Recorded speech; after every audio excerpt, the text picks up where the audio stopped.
vers le début de la Parsha de Vaïchi, Perek Memchet Pasuk Zain, Yaakov fait part de son désir d'être enterré en Eretz. Vani bevui mipadan meta alay Rachel beretz Kenan baderech beotvrat Eretz lavo Efrata vaikberech sham baderech bederech Efrat hi Bethlehem. Et lorsque je suis venu de Padan, Rachel est morte alay pour moi en terre de Canaan, en cours de route, alors qu'il ne restait qu'une fraction de chemin, Kivrat Eretz, beaucoup de traductions possibles, pour arriver à Ephrat, et je l'ai enterré là-bas sur la route d'Ephrat, qui est Bethléem. Et Yaakov s'explique avec Yosef sur ses desiderata. Rashi. Vani bevoim mi Padan-Aram, mais alors que je suis arrivé de Padan-Aram, Vafalpi, Shani matriach alecha lichani leikaver beretz Kenaan, velo kach asiti leimcha, share meta samuch le Bethlehem. Et bien que je te donne cette peine, cette difficulté de me mener pour être enterré en terre de Canaan, ce n'est pas ainsi que j'ai agi avec ta mère, puisque elle est morte près de Bethléem, et qu'en vérité, je ne l'ai même pas menée à la ville. Rachi un peu plus tard, avec Bereacham, Lo l'Artia, filou le Bethléem. Et je ne l'ai pas menée même jusqu'à Bethléem, alors que je n'étais pas loin.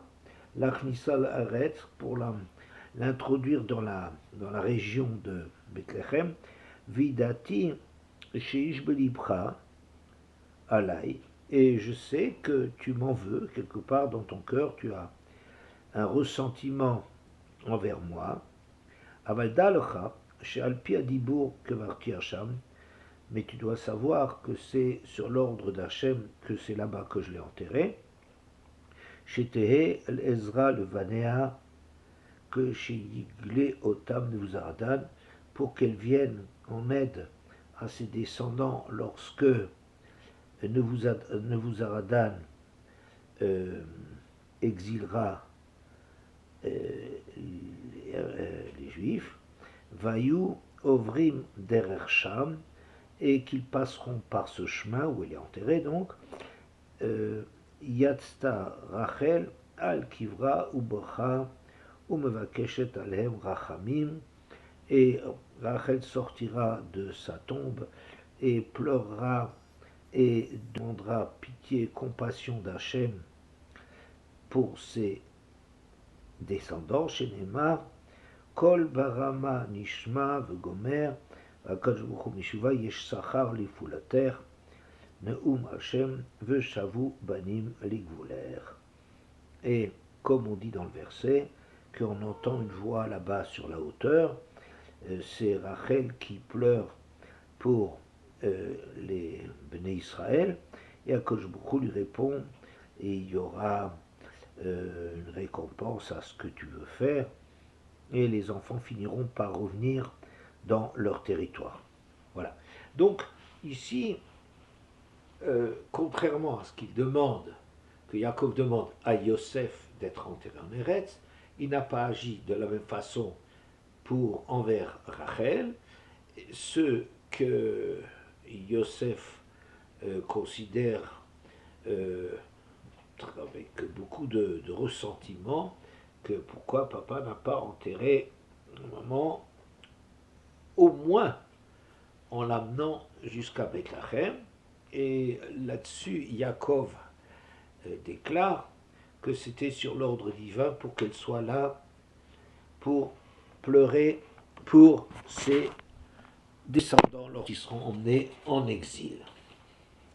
Le Midrash Rabbah, Perek Ain Aleph, Parshat Vayetze, dans le Midrash 2, Vrachel Akara, on parle que Léa est tombée enceinte tout de suite, alors que Rachel était Akara Amar Rabbi Yitzchak.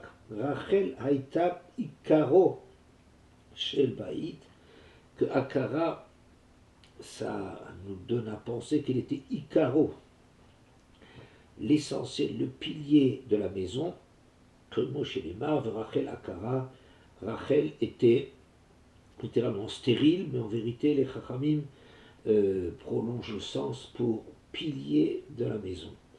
Ikara Rachel, Namari Rabbi Abba bar Kana, Rov Semuchim Ikar, chez Léa Hayu, le Fikar, aussi Rachel Ikar, Rachel Akara.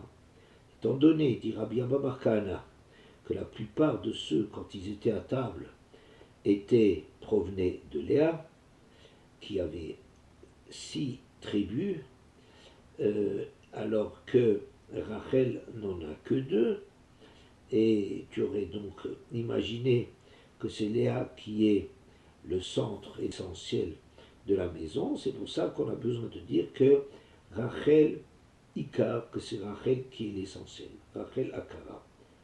Rachel Haïta Ikaro Shel Baït. Tane Rabbi Shimon bar Yochai. À ce propos, enseignement de Rabbi Shimon bar Yochai, le fit chez Kol Advarim Teluyim Berachel, le Fikar Nikrou Israël al-Shema, étant donné que tout tourne autour de Rachel, c'est pour cela qu'Israël même sont appelés du nom de Rachel. Comme c'est marqué, Rachel Vavacha al-Banea, elle pleurait pour ses enfants. Il ne s'agissait pas en vérité des descendants directs de Rachel, mais des Bnei Israël qui seront emmenés en captivité. L'Ov Sov Davar, l'Ishma, et le mot de la fin n'est pas pour Rachel, et là le Shem Bena. En vérité, cette histoire vise aussi son fils, comme c'est marqué, Oulai Yechanen Hashem Tzakot, Sherit Yosef, peut-être Hashem prendra-t-il en pitié les rescapés de Yosef. Donc ici on voit que non seulement Rachel, mais même Yosef est considéré aussi comme le porte-drapeau du clan Israël qu'on nomme Sherit Yosef, les restes de Yosef. Velo sauf Davar, le Shem Bena, et là le Shem Ben Bena, et en vérité ça ne s'arrête pas à Yosef, mais les petits-enfants même, comme c'est marqué chez Neymar, dans Yirmiya, Aben Yakirli Ephraim, que on appelle le fils d'Hachem, c'est Ephraim, qui représente là aussi le clan d'Israël. Donc quelque chose de très intéressant, c'est qu'en vérité, ce rôle essentiel qui est donné à Rachel dans le clan d'Israël, en dépit de la relativement peu importante part qu'elle a parmi les tribus, sera finalement prolongé par Yosef, qui lui aussi représentera les Bnei Israël, et par Ephraim ou Ménaché également. Alors pour comprendre de quoi il retourne, on va apporter un Zohar sur Parshat Vaïchi. Amar Rabbi Yudé, Léa kol yamea haïta omedet beparashat drachim. Léa a toujours été, elle se tenait à la croisée des chemins. Ou barta bishvil Yaakov, kasher sham'a shiu tzadik. Et elle pleurait pour être mariée à Yaakov quand elle a entendu que c'était un tzadik.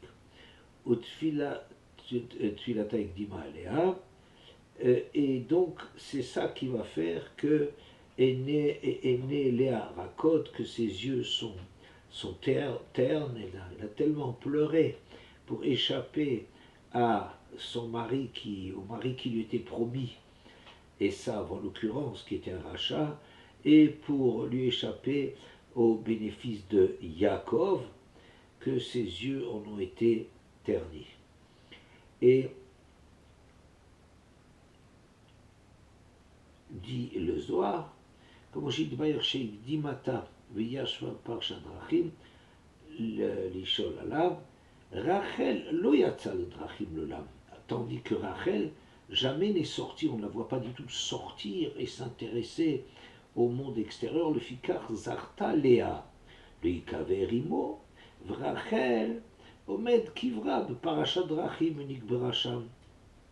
Et donc la récompense, si l'on veut, de Léa d'avoir tellement pleuré, d'être sortie, s'exposer à la risée du monde dans son désir d'échapper à Esav et de se marier avec Yaakov, le fait qu'il ait tellement pleuré fera que finalement elle méritera d'être enterrée avec Yaakov. Alors qu'à l'inverse, Rachel, qui elle n'a pas pleuré, elle sera au contraire enterrée à la croix chemin, et c'est là-bas qu'elle sera enterrée. Zeshkatuvani bevoi mipadan meta alay Rachel, et c'est ça ce que Rachel est morte alay. Qu'est-ce que c'est alay? C'est Kolomar Bishvili, au bénéfice de Yaakov. On verra encore. Bishvili metarer, c'est pour ça, pour moi, qu'elle est morte. Elle est morte en cours de route, chez Loyatsa Bishvili, Be'eretz Kenan Bader, car elle n'était pas sortie pour moi à la croisée des chemins comme l'a fait Léa. C'est pour ça qu'elle, finalement, sera à la croisée des chemins sur le cours de route. Alors, Léa, Sheyatsa ou Barta, de Parashat Drachim, que Léa, elle est sortie sur la croisée des chemins pour obtenir Yaakov, alors que Rachel, qui n'a pas pleuré pour obtenir Rachel, elle sera exposée sur le chemin. Et donc le texte continue encore, je saute un peu des fragments. Rachel shelo biksha latset velishol alav, le fikar kvorata beparshat drachim, vesod hadavar, et le vort là-dedans, ce qu'il y a là derrière, hare biarnu vamarnu, on l'a déjà expliqué, chez Zou benigle, vezou benistar, que l'une a été exposée et que l'autre, elle a été réservée à l'intérieur, le niglé et le mistar. Donc on voit ici que ce Zohar expose que la récompense d'avoir pleuré à la croisée des chemins pour obtenir Yaakov et échapper à son mazal de Esav, ça a été d'être en vérité, elle a obtenu Benistar, qu'elle a un rôle discret et intime aux côtés de Yaakov, alors que que Rachel, qui très spontanément se sent qui a les moyens, son rôle c'est d'être la femme de l'intérieur, eh bien elle qui n'a pas pleuré pour ça et qui sentait comme si ça lui revenait un peu naturellement, eh bien elle au contraire, elle aura un rôle d'être beniglée, un rôle à être exposé. Comme si en vérité, il y a derrière ce Zohar qui semble parler du Mida Keneged Mida, un reflet de tes actes, tu t'es sorti, bah, tu seras rentré, tu t'es rentré, alors tu seras sorti, qu'en vérité il y a un souci dans Yaakov d'assumer un rôle vers l'extérieur, niglé, et un rôle vers l'intérieur. Et d'après le Midrash qu'on a cité précédemment, ce rôle fera que Rachel sera le pilier, l'essentiel du clan Israël, de l'histoire du clan Israël, et qui se prolongera par le personnage de Yosef, et qui se poursuivra au niveau d'Éphraïm et de Menaché, qui sont les porte-drapeaux de l'histoire.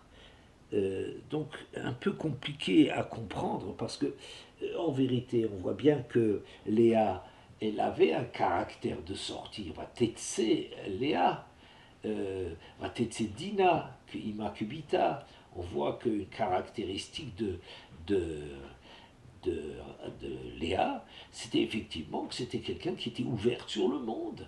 Et dans cette mesure-là, effectivement, c'est elle qui correspond au personnage de Esav. L'homme des champs, l'homme de l'extérieur, l'homme de la politique, l'homme de l'intérêt au monde, eh ben c'est sont les caractéristiques qu'on voit au niveau de Léa, et même au niveau de la fille de Léa, Dina, on dit, Dina aussi elle est sortie, telle mère, telle fille. Et, et c'est une caractéristique très forte chez elle. Alors qu'au contraire, Rachel est beaucoup plus quelqu'un qui est centré sur elle-même, autour de sa propre personne, comme on voit que, par exemple, Yosef est un personnage que Rachel, a priori, semble ne s'intéresser que au problème de sa grossesse, que c'est de ses enfants, euh, et, et Yosef est un personnage clé, central, qui semble aussi ramener les choses à lui-même.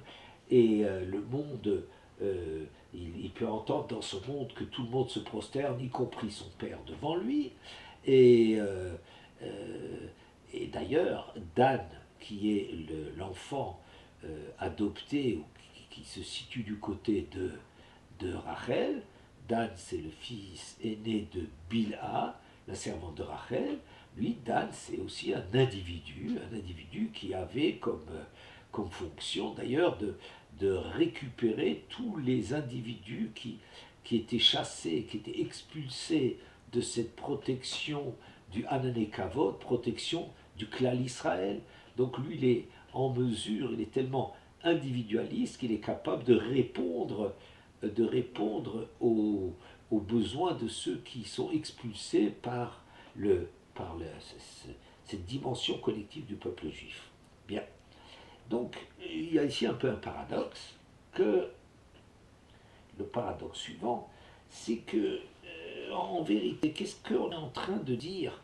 Que Léa, c'est la personne finalement du Hester, de la discrétion, de l'intérieur, alors que tout le caractère de Léa, c'est au contraire d'être quelqu'un qui est ouvert sur le monde. Et à l'inverse, Rachel, qui a une prédisposition pour son problème à elle, eh ben elle est finalement exposée, elle est amenée à être exposée. Euh, bon, c'est un point qui mérite d'être développé, et je dirais que il y a ici un point qui m'a depuis très longtemps interrogé. Est-ce que on doit développer en priorité les outils qu'on a à notre disposition? Oui, c'est-à-dire que travailler ce que tu possèdes, tes caractéristiques, à partir de tes caractéristiques, tu dois développer ça, utiliser ça pour progresser, ou bien qu'en vérité, on peut considérer ça un peu comme de l'acquis, et au contraire, tu dois t'intéresser à, à ce qui n'est pas tes caractéristiques, ce qui t'est étranger, comme on aurait par exemple, euh, euh, comme certains diront, comme Rav Yitzhak Goldwasser, que Rachel était une femme, elle aspirait à devenir mère.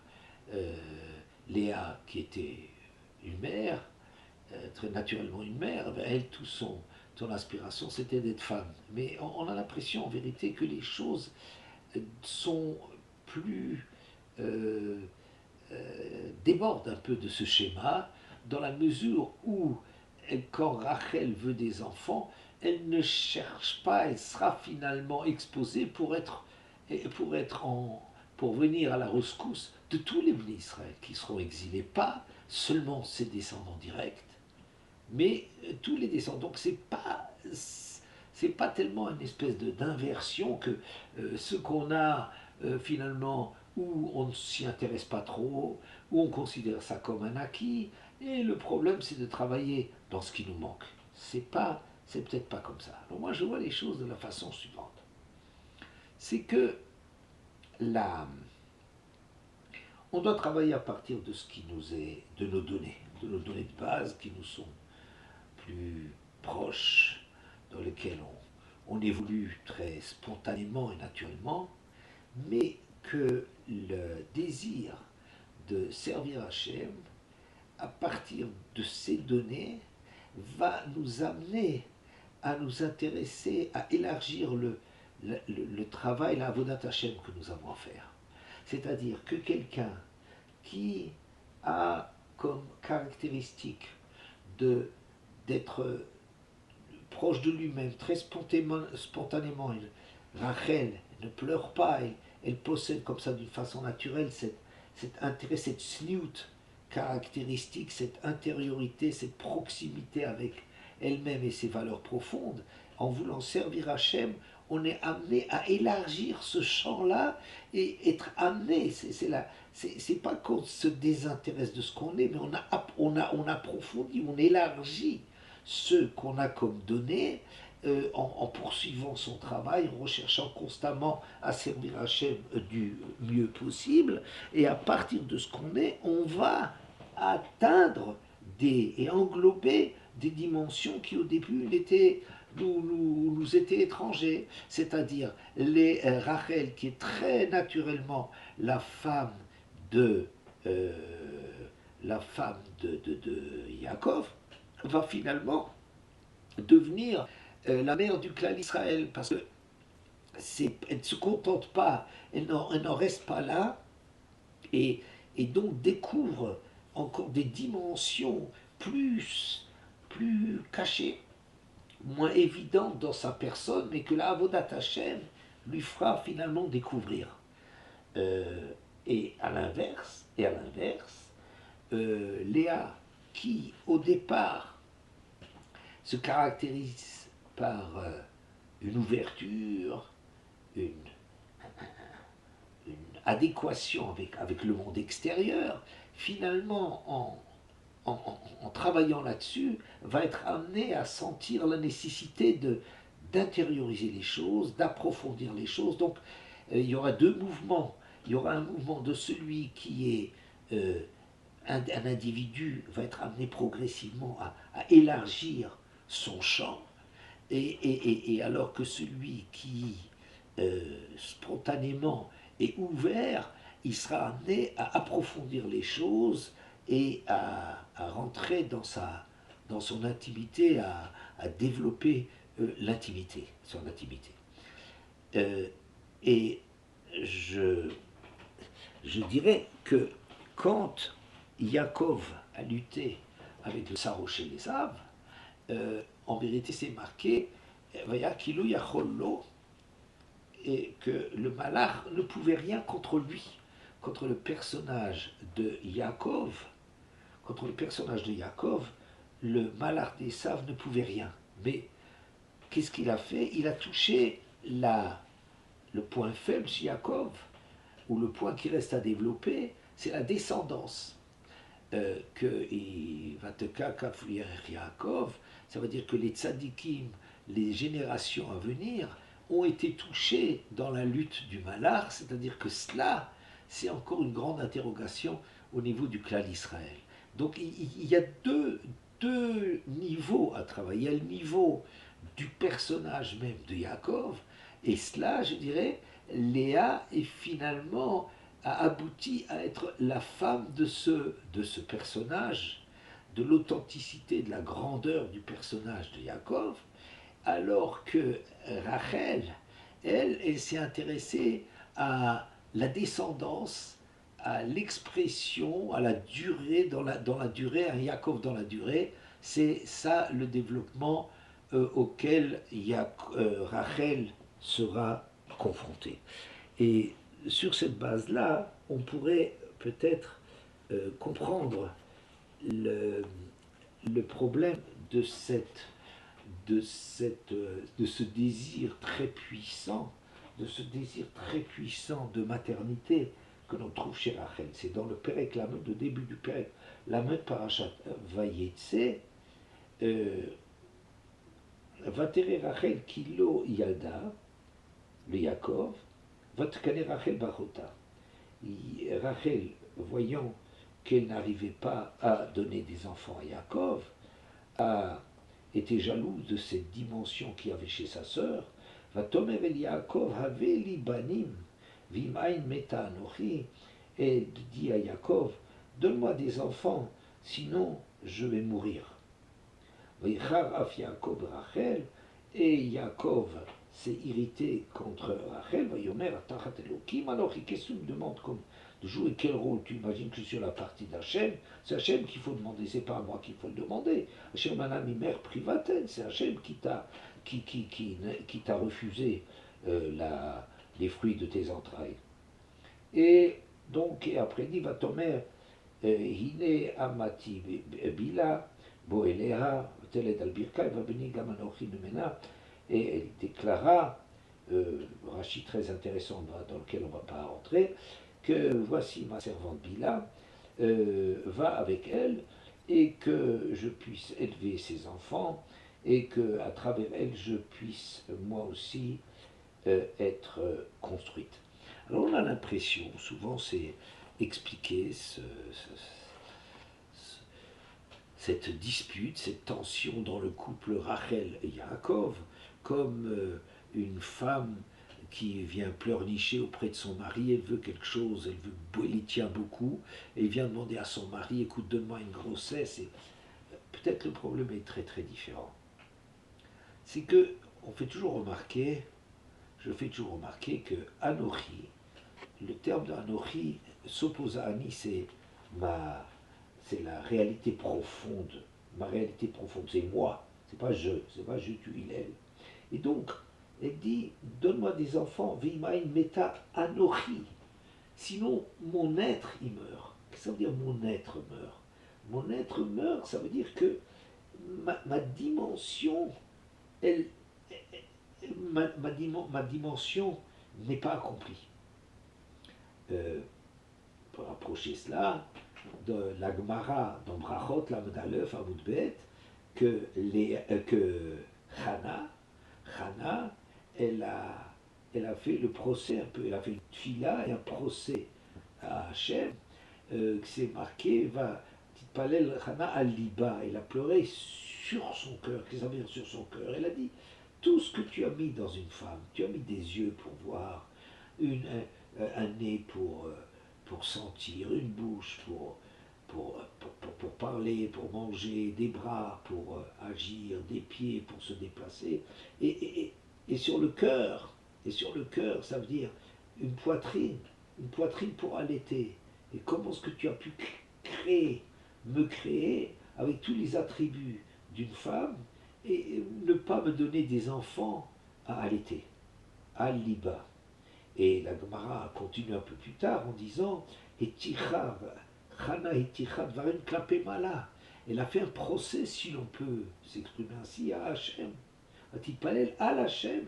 Elle a prié sur Hachem, quelque part contre Hachem, en train de faire le procès d'Hachem. Comment tu peux m'avoir créé et ne pas m'avoir donné la possibilité d'exprimer les attributs que tu me donnes?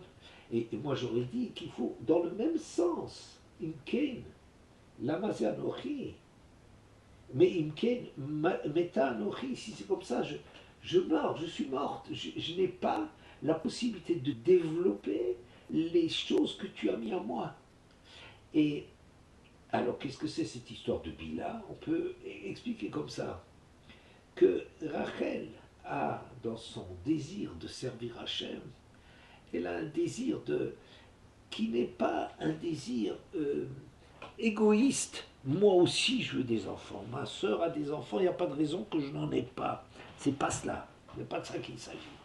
C'est que dans son désir d'avoir des enfants, elle, elle, elle dit, eh bien, on, on- on- et elle va avec Bila, ma servante, et que j'ai un enfant, qu'elle ait un enfant, que moi j'élèverai, comme pour dire que je dois apprendre le fait que ma grossesse n'est justement pas une grossesse à but égoïste, tournée vers moi, et simplement pour satisfaire un désir égoïste de maternité, mais donne-moi que j'apprenne le rôle de mère, que j'apprenne à travers un enfant qui ne sera pas le mien, qui est le fils de ma servante, à ce que c'est le rôle d'une mère, à donner, à apporter quelque chose. C'est ça son désir chez Rachel, de servir Hachem, et pas, et pas du tout de vouloir prendre quelque chose, mais vouloir avoir l'occasion de jouer son rôle. Et c'est ainsi d'ailleurs que j'explique cette euh, réflexion assez bizarre de la part de Rachel, qui a attendu tellement longtemps pour avoir un enfant comme Yosef, et va le nommer Yosef en disant Yosef Yachem Benacher. Un enfant, elle a tellement attendu, et maintenant qu'elle a cet enfant, elle dit qui m'en donne un autre. Quoi, au lieu d'être reconnaissante, tu réclames un autre. Agir, c'est aussi cela. Elle ne veut pas qu'avoir un enfant, ça serve sa propre fierté d'être une mère, d'avoir un enfant, mais au contraire, qu'il y ait un benacher, que ça soit quelque chose qui soit une ouverture, un, une, servir plus largement, apprendre à donner, apprendre à être une mère, à déborder, à apprendre ce rôle qu'une mère qui pourrait trahir son rôle, en se focalisant sur son enfant, en étant une mère poule qui ne pense qu'à élever, à être fière de sa progéniture, mais en vérité d'apprendre à plus largement, apprendre ce métier d'être la mère de tout Israël. Et je dirais de la même façon Dan qui est l'individu, Din, l'individu, l'exigence qu'il y a dans cet individu, mais qui est très individualiste. Et grâce à cela, il peut se servir de cette donnée naturelle d'individualisme, de préoccupation de lui, pour arriver à sentir le, le,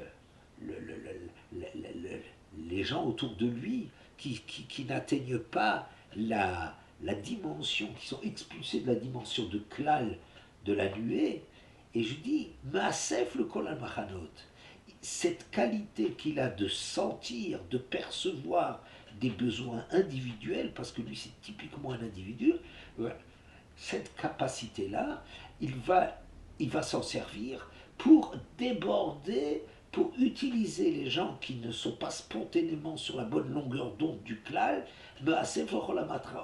pour les réintégrer dans cette dimension. Et c'est ce qui est caractéristique, à mon avis, de la, de la dimension de Rachel, qui se préoccupe du futur, qui se préoccupe de s'ouvrir, mais tout ça dans la logique, en droite ligne, de ses qualités d'intimité, de tsniout, qui sont très caractéristiques de Rachel, mais pas par rapport à elle-même, mais pour servir Hachem et pour étendre le champ de ce qu'elle peut faire pour servir Hachem. Le, la suite de ça, le Midrash, est dit c'est non seulement Rachel qui a atteint cette dimension d'ouverture et donc de de pleurer pour tout le monde. Et parce qu'elle a les qualités que si elle les développe au service d'Hachem, elle a des qualités d'ouverture. Elle va pleurer d'atteindre, pour atteindre cette dimension d'être au service d'Akadosh Baruch Hu, et donc de prier, de ressentir la dureté de l'exil de d'Ebné Israël de façon générale et pas seulement de ses propres enfants. Ça c'est Rachel. Ça c'est Rachel. Yosef, lui, possède aussi. Il est a priori celui que l'on voit un peu comme un personnage qui très naturellement occupe la première place et que le monde tourne autour de lui. Et en vérité, ce Yosef, dans son évolution, va s'ouvrir et comprendre que toutes ses qualités sont à mettre au service de, de ses frères.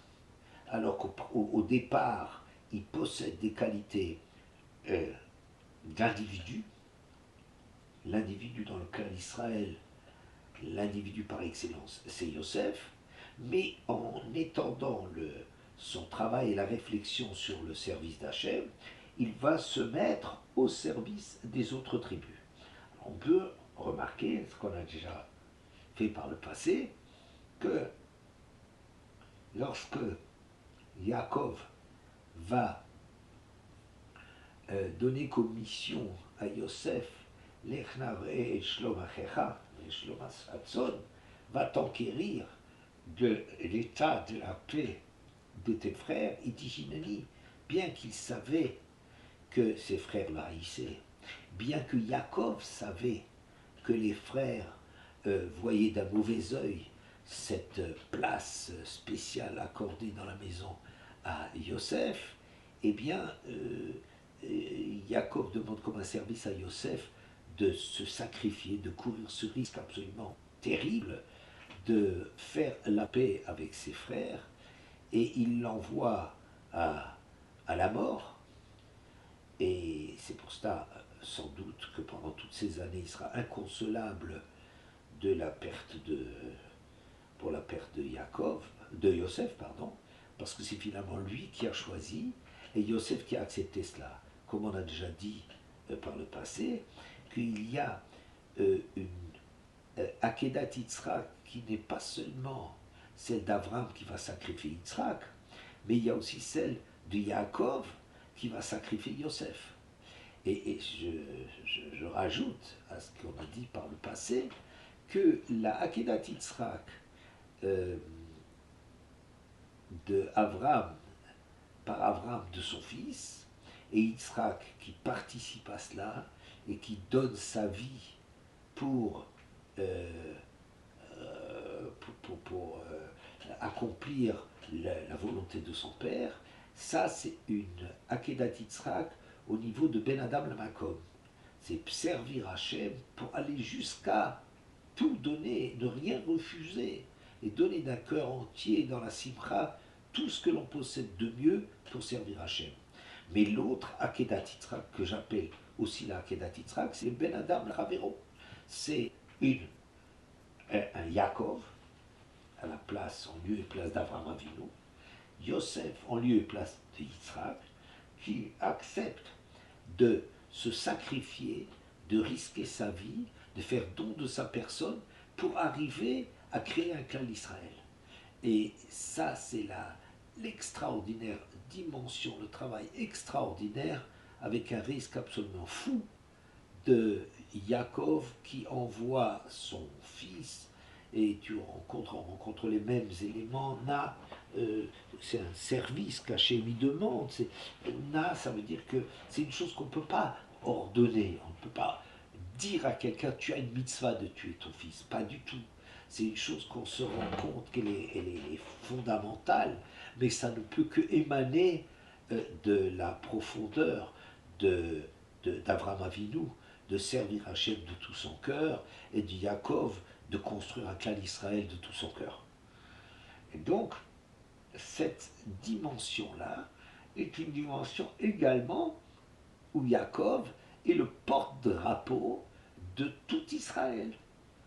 Lorsqu'on parle de She'erit, il y a She'erit Yosef plutôt, Yosef est le porte-drapeau de toute cette dimension de servir Hachem avec ses cohortes, mais de le servir au niveau du clan d'Israël.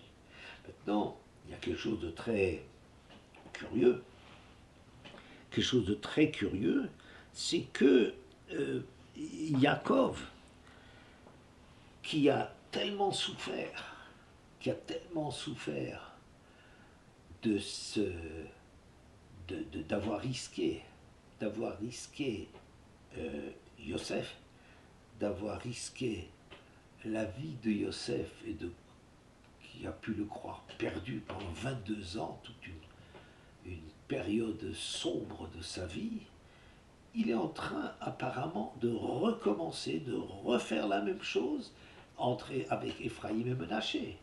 Alors que Yosef, qui n'est peut-être pas un roué comme son père, on a déjà vu qu'il y a une caractéristique chez Yaakov, roué, Vayar, Yaakov qui est Shever Mitzrayim, il a cette vision qu'il y a quelque chose à récolter du côté de l'Égypte. Il voit beaucoup plus, lui qui est cloîtré à la maison, voit beaucoup plus ce qui se passe en Égypte que les propres frères de Yosef qui se trouvent devant Yosef et qui ne comprennent pas à qui ils ont affaire, alors que Yaakov à distance arrive à percevoir qu'il y a quelque chose là-dedans sans savoir avec précision, mais il voit qu'il y a quelque chose. De la même façon, quand il voit Ephraim et Menaché, eh bien, il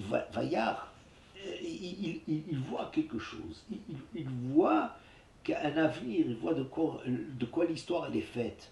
Et ce qui est extraordinaire, c'est lui qui a tellement souffert de cet arrachement, de cette perte de Yosef, il va recommencer en privilégiant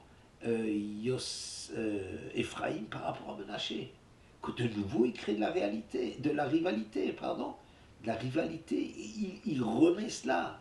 Alors que Yosef lui dit non, non, c'est Menaché, il faut se remettre dans les clous, il faut mener une vie normale, il faut retourner à terre, il faut voir, ça suffit, on a assez souffert.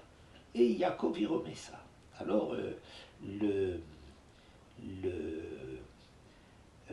Mikdash Mordechai, un commentateur qui est rapporté par Talé Oroth, il dit que pourquoi B'chai Varech Israël est mort, Simcha Elokim qu'Ephraim Menaché. Pourquoi est-ce que c'est Ephraim et Menaché qui sont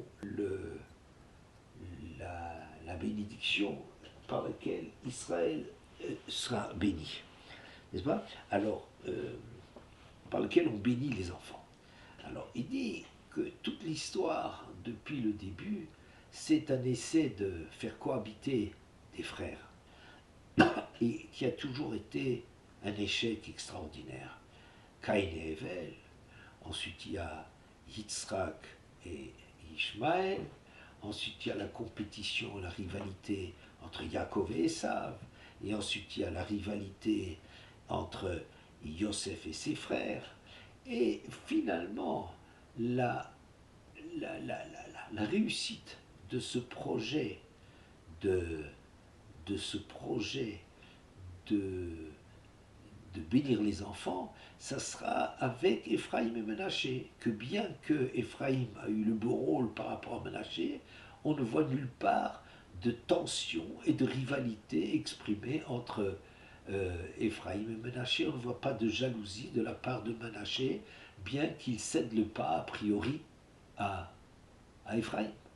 Et donc c'est cela la bracha, c'est ça la bracha par laquelle on bénit une descendance, Braï Varech Israël, en disant que Yesimcha Elokim Ephraim Menaché, que cette bracha, elle est vraiment la bracha des enfants pour les parents. Le Zohar, à ce propos, déclare la chose suivante. Vavrech et Yosef, Vayomer à Elokim, Agit Alro, etc.